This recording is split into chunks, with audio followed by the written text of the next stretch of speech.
Maurice Kamto n'est pas entré dans la personnification, la personnalisation ou la confiscation du pouvoir. Certes, aujourd'hui, le MRC se reconnaît par l'incarnation d'un homme qui s'appelle Maurice Kamto.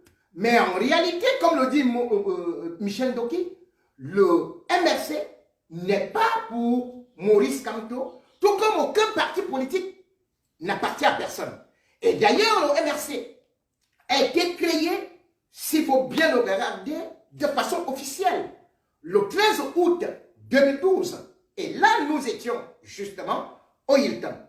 Et les journalistes étaient là, sauf que l'administration qui avait donné l'autorisation depuis le 3 août, l'administration territoriale, était finalement venue casser cette réunion-là, ou alors plonger le Hilton dans l'obscurité, parce que voyant les têtes qui s'étaient unies pour cette nouvelle formation politique.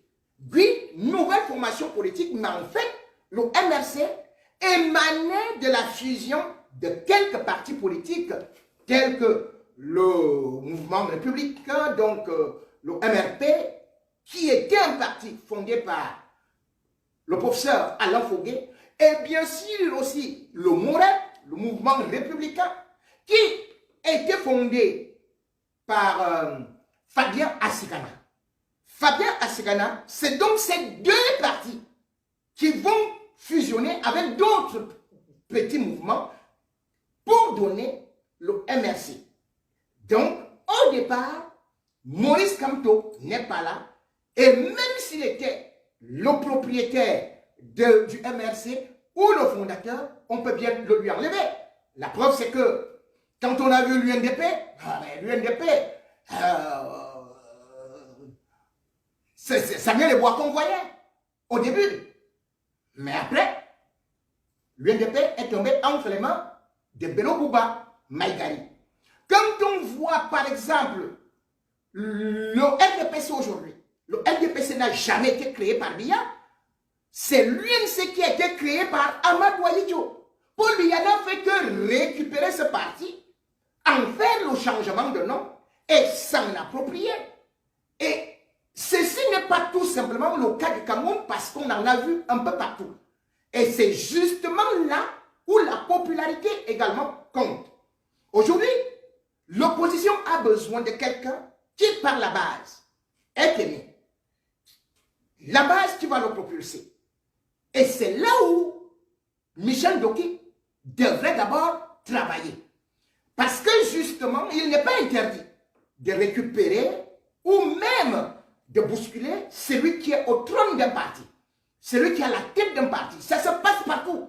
Et d'ailleurs, même ici en France, on a vu Sarkozy arracher l'UMP à Jacques Chirac qui était président de la République.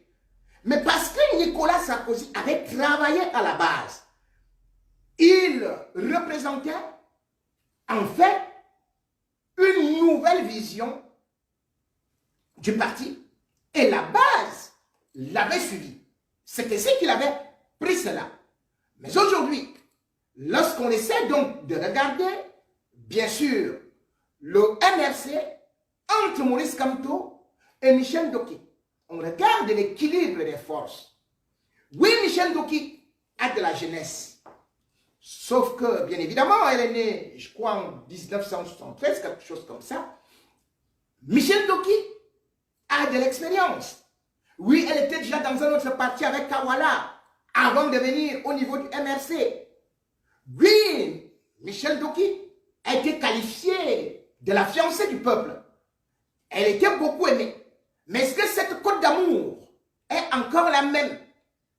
A-t-elle essayé de faire un meeting pour voir si les foules la suivent? Je ne sais pas sur quoi est-ce qu'elle s'est basée pour l'instant. Maintenant, quand on essaie de regarder aussi l'argument qui a été utilisé par Tamfou, Richard, maître Tamfou, pour disqualifier d'office Maurice Kamto, c'était l'âge. Il aura 71 ans. Sauf que maître Tamfou devrait préciser aux Camerounais que Paul Biya était déjà à la présidence de la République à 29 ans. Il était très jeune. Il est devenu secrétaire général à la présidence. Puis il est devenu premier ministre étant plus jeune que Michel Doki est devenu président de la République étant plus jeune que Michel Doki. Mais le Cameroun se trouve où aujourd'hui, malgré cette jeunesse? On peut bien voir d'autres criminels qui sont arrivés au pouvoir étant encore beaucoup plus jeunes. Je ne parlerai pas d'Ali Bongo qui au Gabon. Je ne parlerai pas, par exemple, de Kabila Joseph, dont on a vu comment est-ce qu'il fonctionnait. Je ne parlerai pas, par exemple, de Faure Gnassingbé au niveau du Togo. Ce n'est donc pas parce qu'on est jeune qu'on est supposé bien diriger un pays. Non. Ce n'est pas parce qu'on a devant soi ce qu'on peut appeler, par exemple, bon, une notion de quelques personnes au directoire, qu'on peut prendre un parti. Non. Je crois sincèrement que lorsqu'on essaie d'ailleurs d'aller dans cette réflexion, on va voir Maître Abdoulaye Wade, qui avait pris le pouvoir au Sénégal, et il n'était pas jeune. Bon, d'ailleurs, l'un des personnages les plus influents de la politique africaine s'appelle Nelson Mandela. Nelson Mandela est monté au trône à 75 ans. Oui, 75 ans. A-t-il été incapable de diriger l'Afrique du Sud? Je ne crois pas. Nelson Mandela, en même temps aussi, est resté longtemps représenter l'ANC, bien qu'étant en prison. Oui, il y avait bien des partis, il y avait bien d'autres leaders qui étaient là. Mais le peuple se reconnaissait en Mandela.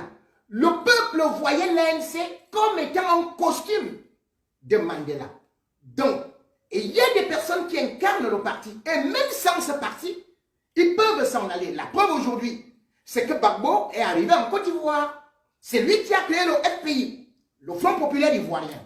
Mais pendant qu'il était en prison, Afin Guessan a récupéré le parti et a dit à Gbagbo, je ne te le redonne plus. Gbagbo est parti, actuellement créer un nouveau parti. Et tous ceux qui étaient du FPI l'ont suivi. C'est juste parce que Gbagbo inspire confiance par rapport à Afin Guessan. C'est aussi simple que cela. Le MNF aujourd'hui, que serait-il sans Maurice Kamto? Oui, il n'est pas indispensable. Mais pour l'instant, les Camerounais ont encore dans leur tête cet homme qui a réussi à démissionner du gouvernement de Paul Biya. Et cet homme qui a réussi à devenir en un temps de mouvement un véritable leader de l'opposition et qui a mis le régime à mal pendant l'élection présidentielle 2018 dont il a d'ailleurs revendiqué la victoire. C'est un homme contre vent, marée et là de marée, qu'on a cherché pas seulement à disqualifier, déshonorer, mais surtout même à éliminer physiquement. C'est un homme qui cependant a aussi montré que malgré son calme apparent, il pouvait avoir une main de fer quand il faut prendre un certain nombre de décisions. En réalité, donc, aujourd'hui, le régime Biya a terriblement peur de Maurice Kamto. Quoi qu'on dise, quoi qu'on chante, on peut s'en apercevoir. Alors, Michel Doki, qui aujourd'hui aussi peut challenger ou veut challenger Maurice Kamto, a tous les droits. Oui, elle a les droits. Mais cependant, lorsqu'on regarde aujourd'hui le paysage politique, on serait aussi tenté de dire pourquoi maintenant et pourquoi autant de déclarations. Celle qui, pourtant, disait qu'elle prenait un petit recul pour aller de l'autre côté en Côte d'Ivoire. Parce qu'elle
La virtualisation est cette opération qui consiste à utiliser plusieurs systèmes d'exploitation sur un même serveur, tout en laissant croire à chacun des serveurs virtuels ou alors machines virtuelles qu'elle ou qu'il possède chacun et chacune son propre serveur ou alors sa propre machine physique.